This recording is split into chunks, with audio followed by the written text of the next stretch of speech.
नमस्कार, all India news मध्ये आपलं सहर्ष स्वागत. मी नजीर मुलानी, ऑल इंडिया न्यूज. नमस्कार, मुलानी ऑल इंडिया न्यूज मध्ये आपलं सहर्ष स्वागत आहे. मी आज महाराष्ट्र नवनिर्माण सेना पालघर जिल्हा लोकसभा अध्यक्ष जयेंद्र पाटील साहेब आहेत, त्यांच्याशी मी चर्चा करणार आहे की महानगरपालिकामध्ये निलंबित होऊन सुद्धा तेच अधिकारी पुन्हा त्याच जागेवर रुजू केले जातात आणि ती बातमी काल आलेली आहे. त्या मी त्यांच्याशी संपर्क साधणार आहे. हे काय गोड बंगाल आहे, या महानगरपालिकेत नेहमीप्रमाणेच निलंबित होतात आणि पुन्हा परत त्याच पदावर रुजू केले जातं. तर महाराष्ट्र नवनिर्माण सेनाचे आक्रमक होताना दिसून आले ते जयेंद्र पाटील साहेब. तर साहेब, आपल्या ऑल इंडिया न्यूजच्या माध्यमातून आपलं स्वागत आहे. आणि महानगरपालिकेत निलंबित करून सुद्धा पुन्हा परत अधिकारी पुन्हा त्याच ठिकाणी रुजू करतात, तर आपला त्याच्याबद्दल काय अपेक्षा आहे? मला महानगरपालिकेला एवढंच प्रश्न विचारायचा आहे का महानगरपालिकेमध्ये जे ठेका कर्मचारी निलंबित झाले होते तेच परत का घेतले? त्या जागी नवीन कर्मचारी नेमता येते. परंतु असं मला दिसतंय, कारण हे अधिकारी जेवढी पण अनाधिकृत बांधकाम आहेत यांच्या त्या बांधकामाचे साठवणूक झाले. उदाहरणार्थ आता 4 अधिकारी मी बोलतो. एक कौस्तुभ तामोरे आहे, अरुण सिंग आहे, भीम रेड्डी आहे, मिलिंद शिरसाट आहे. असे 4 अधिकारी निलंबित झालेले परत घेतले. त्यांना नवीन कोणी अधिकारी भेटलेच नाही का? आता कालच मला वाटते महानगरपालिकेमध्ये तिसऱ्यांदा हे झालं, गणेश पाटील हा तिसऱ्यांदा झाला. पण आता काल महानगरपालिकेमध्ये सही झाली, मीटिंग झाली, लोकांच्या जनता दरबार झाला. एक शिवसेनेच्या नेत्यांनी ठेवला. त्याला पण या गोष्टी सांगितल्या, माहिती आहे, आणि त्यांनी स्वतःनी सांगितलं का याला ताबडतोब निलंबित करण्यात यावं. मग अजून का ठेवलेत? कशाला ठेवलेत? तुम्हाला एक सांगतो गोष्ट, काय ह्यांच्यात मेन मुख्य कोण आहेत? हे जे अधिकारी आहेत ना, दीपक सावंत साहेब, म्हात्रे साहेब, म्हणजे बरेच आहेत असे अधिकारी, बरेच आहेत. यांना सगळ्या गोष्टी माहित आहेत. एक प्रभागावर किती बांधकामं चालू आहे, माझं पत्र जी प्रभागावर किती अनाधिकृत बांधकाम चालू आहे हे त्यांना माहिती आहे. विराट फाट्याला तिथे बांधकाम चालू आहे हे त्यांना सर्व माहिती आहे. सीओसी नेमलेली आहे अतिक्रमणासाठी. का नेमली? कारण काय? का बांधकामाला आश्रय देतात? आपले इंजिनियर जे नेमलेले आहेत किंवा ठेका कर्मचारी नेमलेले आहेत, का अनाधिकृत बांधकाम त्यांना आश्रय करतात? तुमच्याकडे आजपर्यंत आता तुम्हाला जर सांगितलं का या रस्त्याचा टेंडर काढा किंवा कुठल्या कामाचा टेंडर काढा, तुमच्याकडे पैसा नाही. आज महानगरपालिका आपली मोठी महानगरपालिका आहे. वसईला महानगरपालिका बोलली तर एवढी मोठी महानगरपालिका आहे तर त्यांच्याकडे पैसा नाही. तो पैसा गेला कोणाकडे? आज मी बघ सांगतो ना, काय आयुक्त परत रेड्डी यांच्याकडे करोडोची माया संपत्ती जमली. ही संपत्ती कोणाची होती? यांची का वैयक्तिक खर्चाची होती? ही संपत्ती आपलीच आहे. अनाधिकृत बांधकाम केली त्याची संपत्ती होती. तीच तर संपत्ती महानगरपालिकेत जो तो अनाधिकृत बांधकामाचा टॅक्स जमा केला असता ना, तर करोडो रुपये जमा झाले असते. तुमच्याकडे कुणाकडे भीक मागायची गरज नाही. तुम्ही स्वतः आता सांगता का आमच्याकडे पैसा नाही, आम्ही कुठून काय करू? मग जर असा जर महानगरपालिकेकडे जर तुमच्याकडे पैसा नाही, मग कामं होतील कशी जनतेची? बरोबर.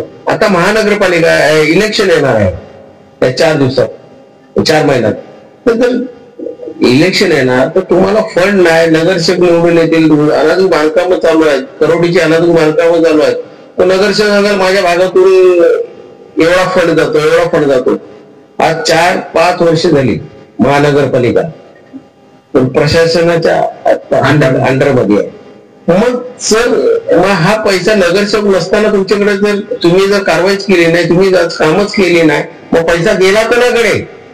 खरोखर हे भ्रष्टाचार महानगरपालिकेचे अधिकारी आहेत. आम्ही त्यांना सांगितलं का साहेब तिकडे असं गोष्टी चालू आहेत, त्याच्यावर कारवाई करण्यात या, ताबडतोब करण्यात यावं. तर तिकडचे अधिकारी मला खालचे जे अधिकारी काय सांगतात, आम्ही करू शकत नाही. आम्हाला जिथपर्यंत सीओसीचे सहआयुक्त असतील, आयुक्त असतील, ते सांगतील तरच आम्ही कारवाई करू. म्हणजे हे काय चाललंय?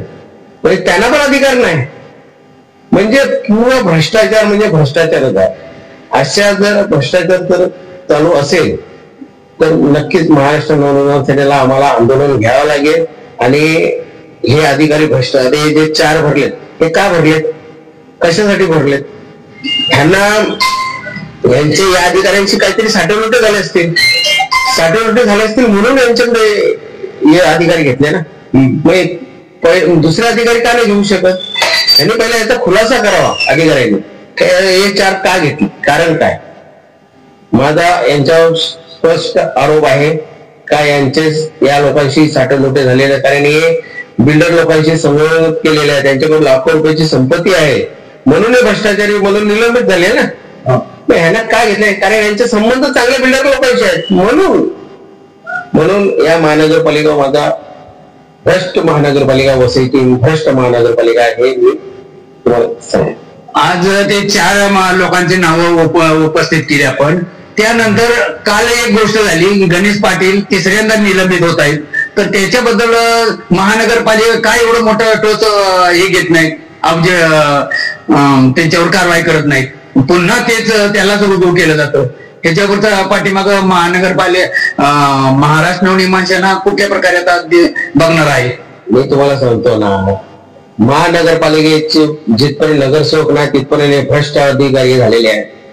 त्यांच्यावर आला कोणाचाच नाही. इकडे नेते येतात, जे काय बोलायचे बोलतात, अनाधिकृत बांधकाम तोडली जातील, जेवढी झालेली तेवढी तोडली जातील असे सांगतात. पण हे यांच्यावर मनुष्यवधाचा गुन्हा झाला पाहिजे. कारण ज्या बिल्डिंग आता कोसळल्या, किंवा आज 41 बिल्डिंग आहे, किती वर्षापासून होत्या त्या 41 बिल्डिंग भले कशा असू द्या, पण त्या जनता बाहेरच आहे ना. आज त्याच्यात पण एक अधिकारी, भ्रष्ट अधिकारी मिळाला, तो पण त्याच्यातच गेला. आणि गणेश पाटील सारखा माणूस 3 वेळा निलंबित झाला, तो तिसऱ्यांदा आला. तुम्हाला बोललो ना, हे 4 लोकांचे पण साठवणुटे झालेत, तसे या लोकांचे झालेच असतील ना. बरोबर. आता हे अधिकारी कोण कोण आहेत हे सगळं माहिती आहे. अतिरिक्त आयुक्त आहेत, यांना माहिती नाही गोष्टी, किती बांधकामं चालू आहेत. स्वतः खालचे अधिकारी सांगतात का आमच्यावर दबाव आहे, आम्ही काही कारवाई करू शकत नाही. मग आता नवीन आयुक्त आहे, आम्ही त्याला काय बोलू शकत नाही. कारण ते आता हे नियंत्रण ठेवतात का नाही ठेवतात ते त्यांच्यावर आहे. हे अधिकारी जेवढे निलंबित झाले, त्यांना घेतले, त्यांना काढतात का नाही काढतात ते त्यांच्यावर आहे. नाही तर मी हेच समजू का, जर पवार साहेब, अनिल पवार साहेब होते, रेड्डी साहेब सारखे होते, ह्यांच्याकडे करोडोची माझ्या संपत्ती जमा आहे, तर इतर अधिकाऱ्यांकडे पण संपत्ती, यांची ईडीनी तर अजून या लोकांची ईडीनी चौकशी लावावी. हे भ्रष्टाचारी अधिकारी आहेत ना, त्यांना पेपरला तुम्ही बातमी बघले ते अनाधू बांधकाम चालू आहे, हे पेपरला बघले ते अनाधू बांधकाम चालू आहे. आपली वसई महानगरपालिका ही अनाधू बांधकामासाठीच फेमस आहे. तिथे तुम्हाला जनता दरबार जेवढे पण लागले असतील, तिथे तुम्हाला जास्तीत जास्त अनाधिकृत बांधकामाचेच पत्र दिसले असतील, दुसरे कुठलेच पत्र नाही. आज जी वसई ही हरित पट्ट्या वसई म्हणून घेतली जाते, तर तिथे आता तुम्ही बघितलं का जागाच नाही. आज मी आपली खाटण जागा जे नायगाव या साईडला, ती चिवडाची झाडं आहेत, त्यांची कत्तल केलेली आहे. रिजर्वेशन जागेमध्ये अनगुणांचं मोठं सुलसालाट लावलेला आहे, भरणी चालू आहे रस्त्याला, किती बांधकामे चालू आहेत. महानगरपालिकेला दिसते, महानगरपालिका जाऊन येते, 300 रुपये स्क्वेअर फुटने पैसे दिले जातात. हे कोणाकडे जातात 300 रुपये स्क्वेअर फुटने पैसे? या त्या आयुक्तांनी त्याची चौकशी लावावी. तुम्ही आयुक्तांनी विचारावं ना, किती बांधकामं आहेत, प्रत्येक प्रभागात किती अनाधून बांधकाम आहेत. तुम्ही ठेके 4 नेमलेले आहेत ना, त्यांची चौकशी करा. या भागात किती अनाधून बांधकामं झाले आहेत, या वर्षात किती बांधकामं झालेले आहेत, या वर्षात किती घरपट्ट्या लागलेल्या आहेत. त्याची घरपट्ट्यासारख्या भ्रष्टाचार झालेला भ्रष्टाचार. कुठं पाण्याचे नळ कनेक्शन आले तिथे आग लावली जाते महानगरपालिकेला. त्यात ओपन होऊ नये, भ्रष्टाचार ओपन होऊ नये. आज सांगतो ना, लाखो करोड रुपये आपल्या महानगरपालिकेत असायला पाहिजेत. आज ते मी तर सांगतो, वसईची महानगरपालिका भिकारी झालेली आहे, ते काहीच करू शकत नाही. ते खाली अनाधिकृत बांधकामाचे जे अधिकारी आहेत ना, त्यांना कमवण्यासाठी एक सुपारी दिली गेलेली आहे. आता मला तर वाटतं, या अधिकाऱ्यांना जर निलंबित केलेले परत ठेवलेत, तर आता यांना कोणाचा कुठल्या मंत्र्याचा फोन आहे किंवा झेड फंड जाणार, ह्याची एवढीच अपेक्षा आता मी पेपरला ऐकण्यासाठी बघतो. का कधी यांची बातमी आहे?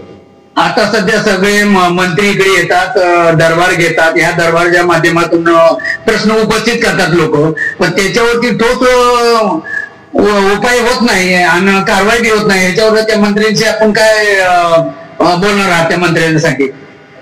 मी जो पण मंत्री बोलले, पालकमंत्री असू दे किंवा इतर मंत्री असू दे, जे जनता दरबार लावतात, हा जनतेचा प्रश्न असेल, काही प्रश्न असतील त्या जनतेच्या सॉल्व्ह करण्यासाठी जनता दरबार लावला जातो महानगरपालिका. पण इथे पक्षाच्याच नावाने बोर्ड लावले जातात, पक्षाचीच माणसं जास्त त्या जनता दरबारामध्ये असतात. इतर जनतेला प्रश्नच उपस्थित करता येत नाही. मला सांगा, प्रत्येक पक्षाचीच लोकांनी जनता दरबारामध्ये यावं का? इतर जनतेच्या लोकांनी काय नाही यावं? त्यांची जमिनीचे किती जमिनी लोकांच्या प्रॉब्लेम आहेत, किती लोकांनी बिल्डर लोकांनी त्या लोकांना फसवलेले आहेत. हे खाली पक्षाचे म्हणजे कसं कॉम्पिटिशन चालू आहे. यांनी आज लावला तर उद्या त्यांनी लावा, हेच चालू आहे. तुम्ही बघितलं ना, ते तुम्ही स्वतः जाऊन जनता दरबारमध्ये बघा, तुम्हाला त्या पक्षाची लोकांच्या विरुद्ध जे चाललेलं आहे, आपली जनता तिथे नसेल तर पक्षाची माणसं तिथे जास्त असतील. आणि ते काय कशासाठी आलेले आहेत, काय आलं का आम्ही लावलेला आहे, आम्ही जनतेचे प्रश्न सॉल्व्ह करतो. काय सॉल्व्ह केले मला सांगा? आजपर्यंत महानगरपालिकेला विचारलं का तुमच्याकडे किती माया जमा होते आणि किती राहते किंवा नाही राहत आणि किती कामं तुम्ही काढलेत? अरे ईडीनी जे काढलेत ना, ते ईडीला मी तर पहिलं सांगतो, अधिकारी असतील ना ईडीचे, ते मी सांगतो हे पहिले अतिरिक्त आयुक्त आहेत ना, त्यांची पण चौकशी घ्या आणि 6 आयुक्त जेवढे आहेत ना त्यांनाही त्याच्यात घ्या. तर तुम्हाला त्याच्यात नसेल तर जे ठेका इंजिनियर कर्मचारी ठेवलेत ना त्यांना तरी घ्या, तर तुम्हाला सर्व गोष्टी तिथे माहिती पडतात. दुसरा काहीच आता बोलू शकत नाही. भ्रष्टाचार हा भ्रष्टाचारच वसईमध्ये आहे, दुसरा काहीच नाही. नक्की आता काय वाटतं तुम्हाला, जे आमदार मंत्री येऊन गेले आणि आपल्या बोलण्यावरून ते कुठल्या प्रकारे स्टंटबाजी घेतील असं काय वाटतंय का आपल्याला? महानगरपालिकेचा स्टंट आहे हा. स्टंट कुठला? इलेक्शन आता येतो म्हणून स्टंट आहे. एक महिन्यात येणार, भाषण देणार, जाणार, माणूस पडणार मरणार, काही लेणं देणार नाही. तिकडून कोणी सांगेल का बाबा मी एवढा फंड दिला, मी एवढा हे केलं, मी ते एवढं केलं, काय केलंय? 4 दिवस खाली जे बोलतात ना नाव गोंगाट करायचं तेवढंच आहे.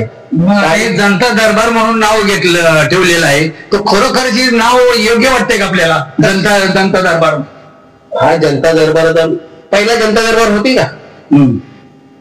इतक्या वर्षांचं महानगरपालिका आहे, जनता दरबार झाले का मला सांगा? याच काळात काय म्हणजे आता काय जनता दरबार व्हायला लागले? आणि मला एकाने तरी सांगावं काय जनता दरबार घेतलंय तर त्यांनी पाठपुरावा केलाय का? आता तुमच्या महानगरपालिकेमध्ये फंड नाही, मग फंड गेला कोणाकडे? कधी त्या मंत्र्यांनी विचारला का आयुक्ताकडे एवढा पैसा आला कुठून, त्या रेड्डीकडे पैसा आला कुठून, हा कधी विचारला का? मग इतर अधिकाऱ्यांकडे हा फंड येऊ शकतो, तर हा फंड असेल, त्या अधिकाऱ्यांनी चौकशी का करायला लावत नाही? ईडीला त्यांनी काय सांगत नाही? तुम्ही मंत्री आहेत ना, नेते आहेत, तुम्ही सांगावं का यांच्याकडे फंड आला ते यांच्याकडे का नाही, यांची पण चौकशी लावावी असं सांगावं त्यांनी. का नाही लावत, का नाही करत? त्यांना माहिती आहे ना, उद्या महानगरपालिका आली थोडस दाखवायचं, शो शायनिंग करायचं आणि नंतर मग जे पण येणार आहेत इलेक्शन फंड तो घ्या. आता मी 300 रुपये स्क्वेअर फुटने पैसा जातो. आज रस्ते खराब आहेत, कधी रस्त्यावर त्यांनी विचारलं नाही? रस्त्याचा त्यांनी सांगितलं जनता दरबारमध्ये तुम्ही बाईट दिली ना मीडियाला, तर बाईट मध्ये सांगा ना साहेब, आज तुम्ही ते स्वतः येतात का रस्त्याला? त्यांनी सांगितलं नाही का रस्त्याला किती रस्ते खराब आहेत? कधी विचार केला का किती लोक त्याच्यात मेली किंवा ऍक्सिडेंट झाले? तर ते घेतलेत का? कधी सांगितलेत का? का नाही सांगितलं? काहीच पडलेली नाही, कोणालाच काहीच पडलेली नाही, नाही रस्त्याची गरज नाही, कसलीच नाही. आज महानगरपालिका संपूर्ण भिकारी झालेली, भिकारी. त्याच्यापेक्षा त्या ग्रामपंचायत होत्या ना त्या चांगल्या होत्या, नगर परिषद होत्या त्या चांगल्या होत्या का? मला सांगा, हे महानगरपालिकेचा फायदा काय, जनतेला फायदा काय? तेव्हा आपण ग्रामपंचायत मध्ये होतो, तेव्हा आपण हक्काने सांगत होतो ग्रामसभा चालू आणि आमचा रस्ता बनवा, लगेच आपण तो रस्ते बनवायचे. आता काही नाही, आता कोणाकडे आमच्यावर दबाव आहे, आम्ही काहीच करू शकत नाही. तुमचा दबाव आहे कोणाचा? मग आता शासनाने एवढं मंत्री बनवले, सगळं केलेत, कामं सुधारावीत, कामं लोकांपर्यंत पोहोचावीत, रोड असतील, गटर असतील, इतर काही बाबी आहेत, तर ते होण्यासाठी मंत्री सुद्धा नेमले आहेत.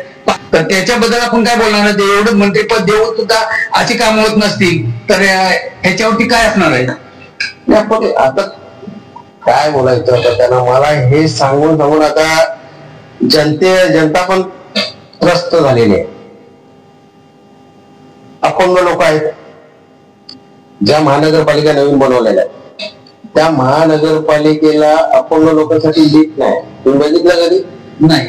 वयस्कर वृद्ध माणूस जर चालायचं असेल, जायचं असेल त्या शिडीने, तर तो शिडीने चालतो बिचारा अपंग माणूस, त्याला लिफ्ट नाही. महानगरपालिकेला कधी सांगितलं त्यांनी छोटे छोटे प्रश्न घेतलेत का? कधी नाही घेतले. तुम्ही गटारे बघली, आज महानगरपालिका कधी इतके वर्ष हायवेला कधी पाणी थांबत नव्हता. बरोबर, पाणी थांबत नव्हता, गावात पाणी शिरत नव्हता, तो आज गावात पाणी शिरायला लागलं. कशामुळे? सर्वकडे भरणी चालू झालेली आहे, चालू झालेलं आहे. ह्यांचा आणि जे पण अधिकारी आहेत, मी म्हणतो ना, यांनी तर चौकशी करावी. अतिरिक्त आयुक्तापासून तर उपायुक्तापासून तर सहायुक्तापासून तर ते जे कर्मचारी पहिला ते वरचे आहेत ना, त्याच्यापेक्षा खालचे सुरुवात करा. बरोबर वरचे एक एक होते. तुम्ही 40, 80 का 90 तुम्ही नोटिसा लावल्या, आता नोटिसा ह्यांना आपण लावा ना. बरोबर, ह्यांना जर नोटिसा लावल्या तर तुम्हाला सर्व मासे भेटतील एका. आज तुम्हाला सांगतो महानगरपालिकेत करोडोंची संपत्ती आहे, ती गेली कुठे? तुम्ही आज महानगरपालिकेचं नाव होतं वसई महानगरपालिकेमध्ये, आज लोकांची कामच होत नाही, रस्तेच होत नाही, गटारच होत नाही. गटार किती तुंबलेली गटार आहेत, कचरा बघा, माणसं त्यांच्याकडे. आता हे निलंबित झालेले कर्मचारी तुम्ही घेऊ शकतात, नवीन कर्मचारी का घेऊ शकत नाही? याचा खुलासा तर करावा त्याने. मंत्र्यांनी खाली बोलणं म्हणून झालं नाही. आम्ही खाली आंदोलन घ्यायचं, जायचं, केसेस अंगावर घ्यायच्या, बस. हे जनता दरबार लावतात, तात्पुरते जनता दरबार आहेत, शो शायनिंग. इलेक्शन झाल्यानंतर तुम्हाला जनता दरबार दिसणार नाही. आता काय बोलणार आहे याच्या पुढे? आज महाराष्ट्र नवनिर्माण सेनेचे पालघर लोकसभा अध्यक्ष यांनी आपलं मन जे ह्या ठिकाणी भ्रष्टाचार कसा प्रकारे होतो आणि हे दाखवण्यासाठी खास माझ्या चॅनलच्या माध्यमातून हे मंत्री महोदय त्यांनी ह्याच्यावर जातीने लक्ष घालावं आणि खरोखरच जनतेला न्याय देण्याचं काम करावं. मी हीच आशा करतो. जय हिंद, जय महाराष्ट्र. धन्यवाद.